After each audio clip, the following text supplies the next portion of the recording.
ফোনটা কি হ্যাং করছে গো? আমাদের আসন্ন লোকসভা যে চুনাव আসছে তারই আমাদের কেকেএসি ইউনিয়ন তরফ থেকে টিএমসি প্রার্থীর সামনে আমরা ব্যানার লাগিয়েছিলাম, পরশু লাগিয়েছিলাম। তো আজ সকালে দেখছি ব্যানারটা ছিঁড়ে ফেলে দিয়েছে। ও একটা ওই সাইডে ছিল, একটা এই সাইডে ছিল, ড্রেনে ফেলে দিয়েছে। দুটোই ছিল। কারা করেছে বলে মনে হচ্ছে? কারা করেছে খুবই মানে কি বলবো, খুব ডিমান্ডেড লোক যারা করেছে। এমনি করাটা একটা ঝামেলা সৃষ্টি করছে। মানে আমরা মেনে নিয়েছি, ওরা কিন্তু হার মেনে নিয়েছি। নাহলে আজ পর্যন্ত আমাদের 100 নম্বর ওয়ার্ডে এটা কোনোদিন হয়নি। এটা প্রথমবার হয়েছে টিএমসির পোস্টে ছেড়ে দেওয়া।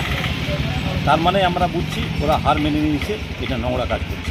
কারা করছে বলে মনে করছেন? এটা কারা করছে? বিরোধীরাই করেছে। এবারে আমরা তো দেখিনি কারা করেছে, তবু আর কে করবে?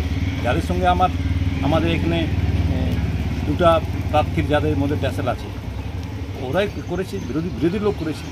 আমরা প্রশাসনিক খবর দিয়েছি, প্রশাসনও আসছে।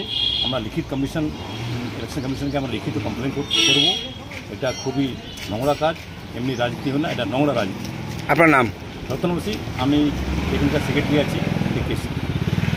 ব্যানার দুটো ছিঁড়ে ড্রেনে ফেলে দেওয়া হয়েছে এবং তৃণমূলের অভিযোগ যে বিরোধীরা হারার ভয়ে এইসব করছে। দেখুন, এটা ওদের গোষ্ঠী কোন্দলের ফসল। বিজেপির নিজের এত সাংগঠনিক কাজকর্ম রয়েছে যে কোথায় টিএমসির ব্যানার লাগলো, কোথায় টিএমসির ব্যানার পড়লো না পড়লো, এগুলো নিয়ে বিজেপির মাথা ঘামাবার সময় নেই। ওদের ব্যানার ছেঁড়াছেড়ি ভালো করে খোঁজখবর নিয়ে দেখুন, ওদেরই গোষ্ঠী কোন্দলের এটা ফসল একটা। ওরা বলেছে কমিশনকে জানাবে, এবারটা আপনারা কি? অবশ্যই ওনারা কমিশনকে জানান এবং আমরাও কমিশনকে বলবো নিরপেক্ষ তদন্ত করুন।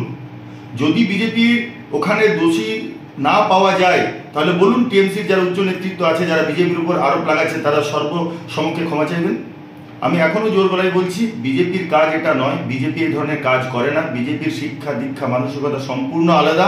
এটা টিএমসিরই গোষ্ঠী কোন্দলের ফসল। আপনার নাম? আমি অমিত কুমার গড়াই।